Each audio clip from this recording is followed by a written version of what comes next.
Hey, what's shaking, sports fans? It is Monday, February 14th, about 10:30 in the morning here in Greenwood, Arkansas.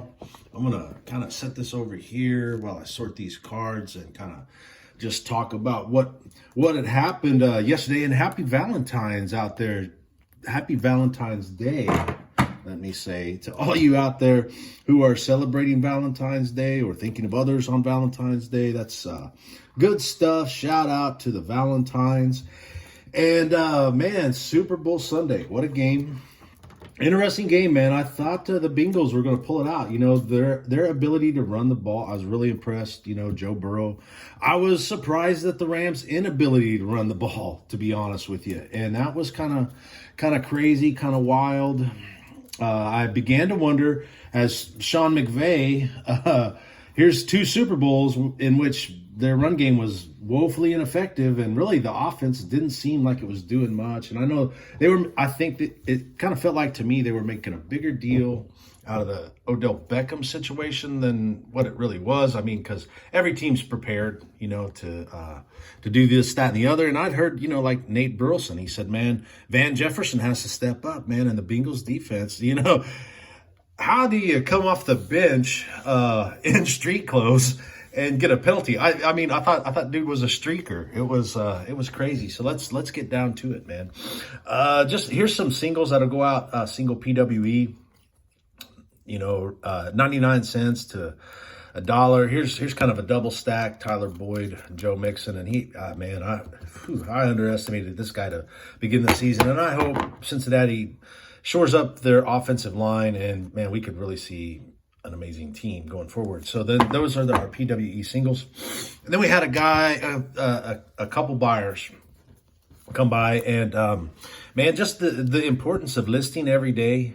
And it doesn't matter what you list, you know, like you can see here, you wouldn't think that, yeah, I mean, these all sold.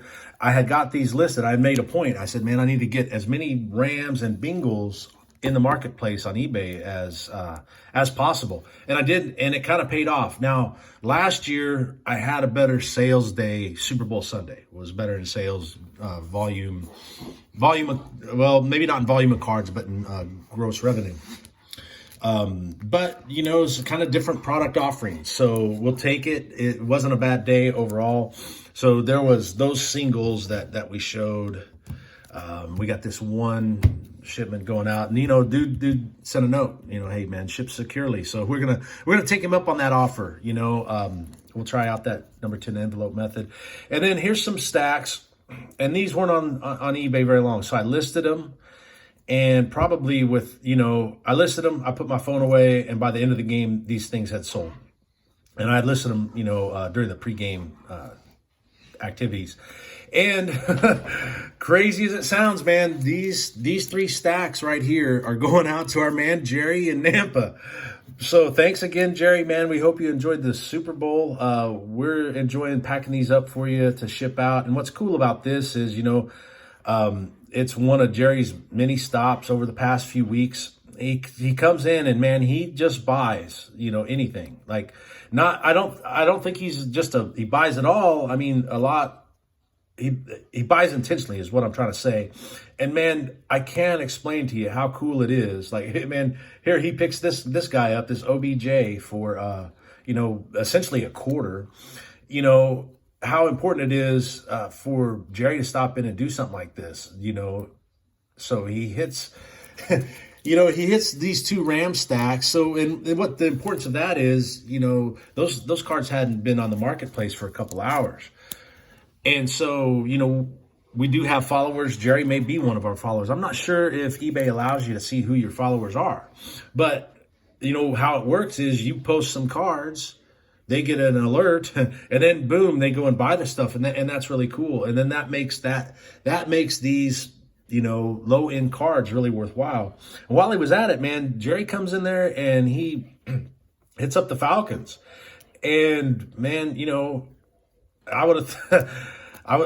buys the Falcons when the Bengals and the Rams are in the Super Bowl, you know? But Jerry does, and that's also cool. And so this is just a great order. And I think altogether is, let me quickly, there's not much there, but the gross revenue on that is like 429 for this stack, 473 for this stack, 562 there. So you're looking at, essentially like a $15 stack. And then that's really what this is really when it becomes worth it, because now that $15 stack, I can afford to ship efficiently for, three, he's in Idaho. It's like zone 4 or 5. It's typically 358 to 378 under 4 ounces. So this might be a 4 to 6 ounce lot. I'm looking at about 378 to 425 to ship it. But at $15 in revenue, I mean, that's a great trade-off. And I've only really gotten to that point with regular customers. So thanks again, Jerry. That's an amazing. You keep lighting the lamp for us day in, day out, man. We sure appreciate it, and we hope you'll do it tomorrow. Hey, everybody. What's shaking today? It is early Tuesday afternoon, February 15th here in Greenwood, Arkansas. Man, we've got kind of a sunny day. I think it's in like the 60s or 70s or something like that. There's kind of it's a weird winter time vibe down here. It feels cold, but it's not. It's kind of nice, actually. So anyways, here's some cards that we're sending out later today. Had some singles and a few, like a couple of lots, actually. And here's the first one. A guy stopped by to pick up 5 cards, and we'll probably do that A6 envelope maneuver, a Skybox Esiason. I can't recall what year that's from. Yeah, 92, and then I think that's an 87 Fleer sticker, and anyway, yeah, he bought a sticker. It's wild.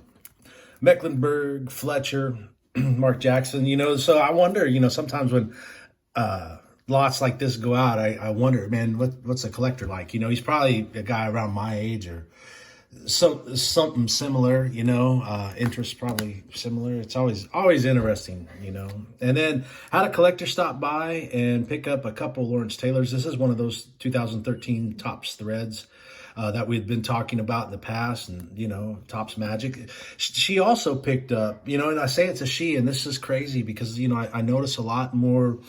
I'm writing thank yous and addressing envelopes to a lot more female customers, and that's pretty cool, and especially in a scenario like this. So there's a gal that stops in and she picks up a Dave Durison 1989 Topps traded when he was with the Giants. And of course, it's hard not to look at a card like this and think about the story of Dave Durison, eventually succumbing to the effects of CTE.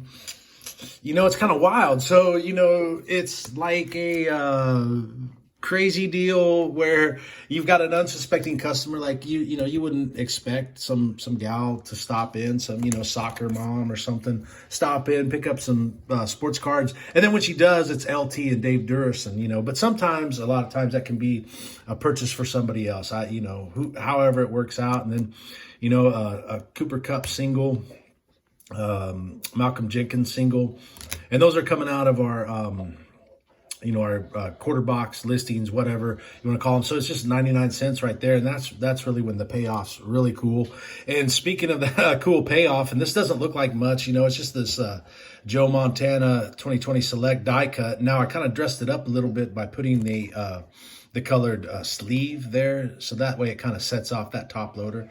Just a little, it ain't much, but it's a little added touch. And what is real cool about this is one of those cards out of that 2000 card lot that we had purchased. So, we were into these cards at 6 cents a piece, right? And so then this just sold for $1.82, and man, that's a fantastic return. 600% or 60% or whatever. It's just a huge bounce, as far as paid in, and then the return on investment is crazy sometimes. That's one of the things that makes dealing in these low end small cards kind of fun sometimes. And then Javonte Williams, yeah, nice rookie running back with the Denver Broncos, and I'm a sucker for Bronco running backs the rookie year, going way back to the days of Terrell Davis. And hopefully this guy is along the same mold. I had some of these I bought in at $1 a card, like a nine card lot, something like that.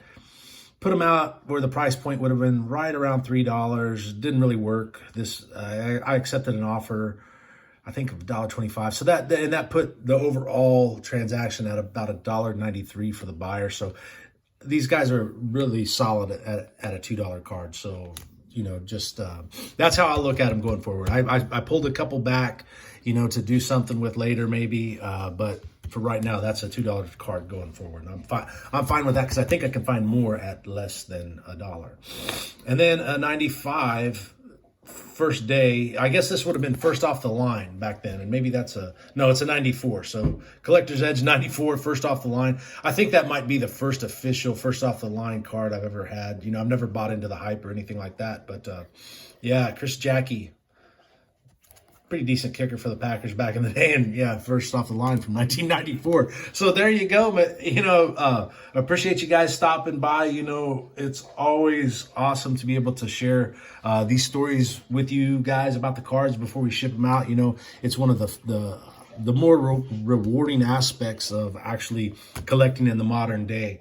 And there's really no way through our eBay platform to really reach out and try to connect with the people we're sending these cards to. So I guess this will just have to do as a close second for the time being. And with that said, we'll see you again tomorrow.